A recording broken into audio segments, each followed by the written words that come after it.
everyone. Welcome to today's session and hope you guys are having a beautiful, beautiful day.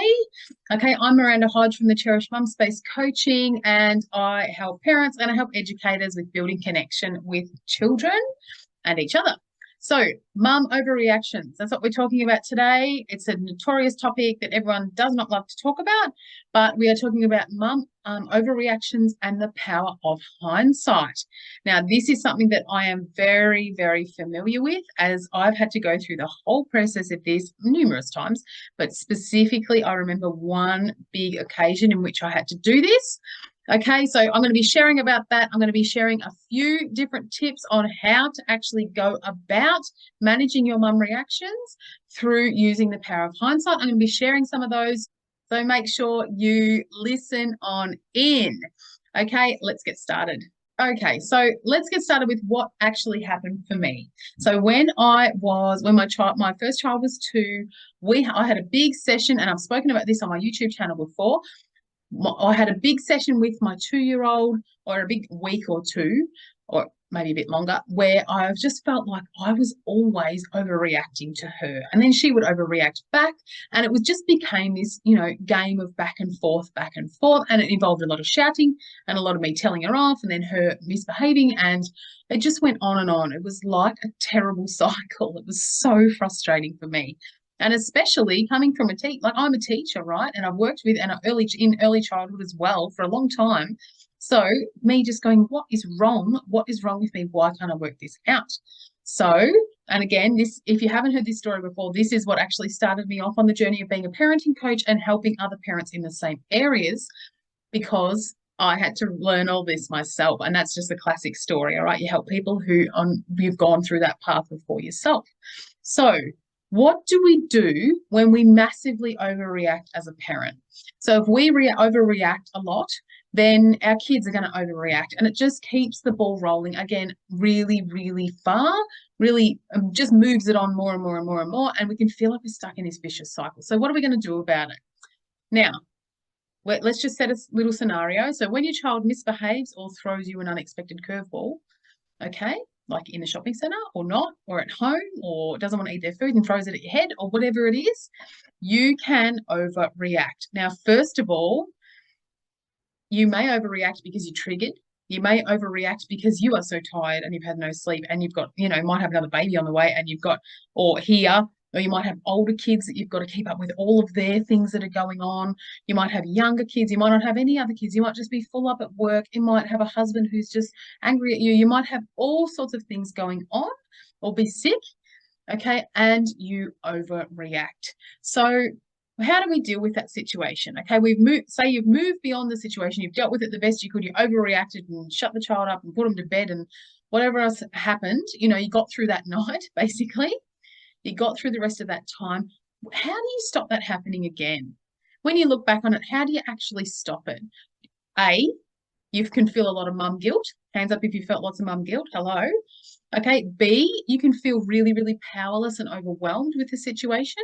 You might just go, oh my goodness, I don't know what to do. I didn't know what to do. What am I going to do if that happens again?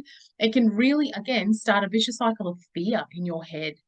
Okay. And with your child too, because it can start a cycle of fear in them, but it can also start a cycle of misbehavior when they realize they can get away with certain things. Okay, so it's something really, really, really to be aware of, and something that we want to be nipping in the bud when we can.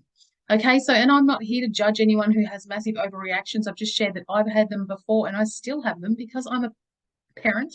I'm a parent and a person, and I have these overreactions, and then I have to deal with the consequences as well. So I've gone through lots of processes, and I share with lots of parents about how you can actually minimize those reactions following on from the original one.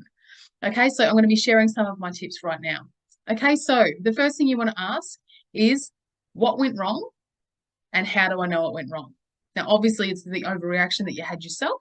What went wrong? Why did the child feel like why did they overreact? Why did they have that behavior, though, that triggered you in the first place? What was happening? Was it too loud? Was there too much going on? Did they not want to eat the broccoli? Did they, struggle with water?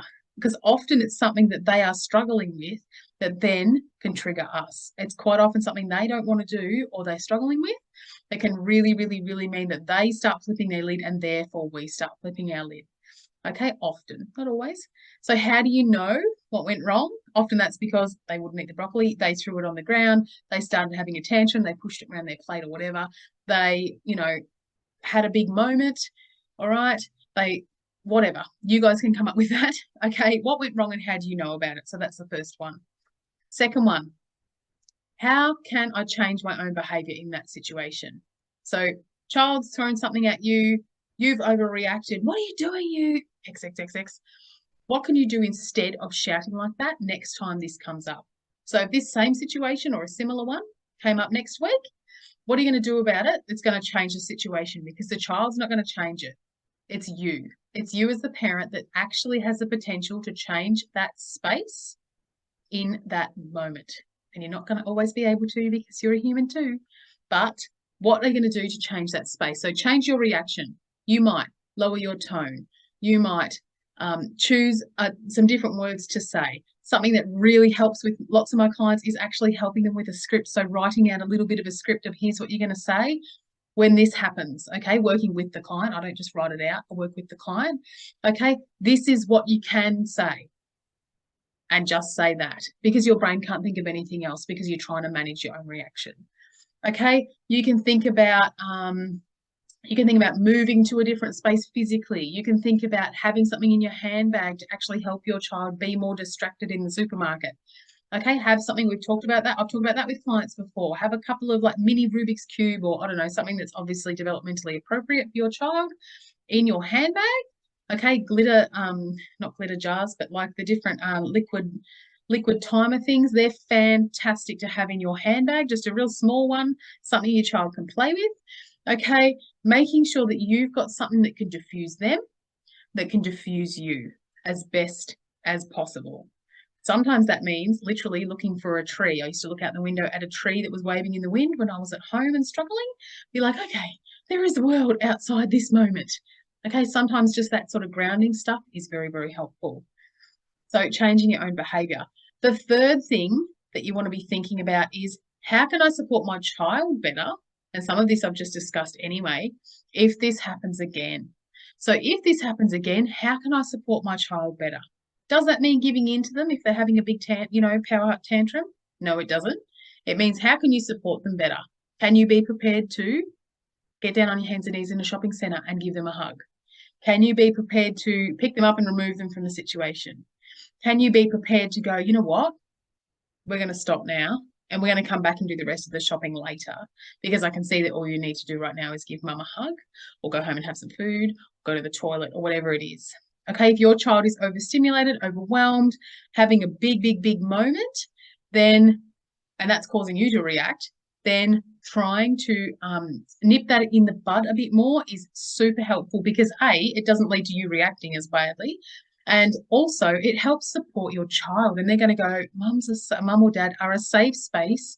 There's someone who's out for my good. There's someone who's looking to connect with me, someone who wants to make it easier for me and help me learn how to regulate my own emotions. Often that's the problem. Okay, and it means that as a parent, you've got to be responsible to regulate your own emotions. If you don't know how to do that, oh my goodness, call me because we need to have a discussion about that. It's a huge deal. Lots of us weren't taught that when we were kids. So that's again stuff I do with parents and with kids as well. But these are some of the things that you can do. Okay, so making sure you support your child, making sure you think about what your own behavior is going to be. Give yourself 2 or 3 strategies that you can jump in and go, I could try, or maybe one to start with. Jump in and go, okay, the next time this happens, I'm going to get down on my hands and knees and give my child a hug. And I'm going to count to 20 while I do that. Great. If they're not huggable, that's fine. Just get down next to them. Count to 20 in your head. Okay. And just try and keep your expression, loving and peaceful. Okay. And that can be really, really challenging, let me tell you. But the other thing that I'm just going to share with you guys as well. So they're my three things that you can think about, and I'll go over them again in a second. But something to be aware of that you may have heard of before is the HALTS acronym. HALTS, H-A-L-T-S, means kids can overreact, can get emotional, can have tantrums when they're hungry, angry, lonely, tired, or stressed. Now, these are the times when mums, parents often have tantrums or overreactions, let's call them. Okay, as a parent, you can have a massive overreaction when you are hungry, angry, lonely, tired, or stressed. You can have an overreaction, and are probably likely to, in those situations. So don't forget, looking after yourself is just as important, okay? Making sure you're aware of when you are, or any of those things, and that you give yourself a little more grace, give yourself a little more space, give the child a little more grace and space, and that will help all of you have a much more enjoyable experience and reduce the level of overreaction. Okay, so just to quickly reiterate, what went wrong and how do you know? How can you change your own behaviour, and how can you support my child better if this happens again? All right, so I'd love to hear what you think. Email me at thecherishcommunity@gmail.com. I'm Miranda Hodge from the Cherish Mum Space Coaching. Have a wonderful day.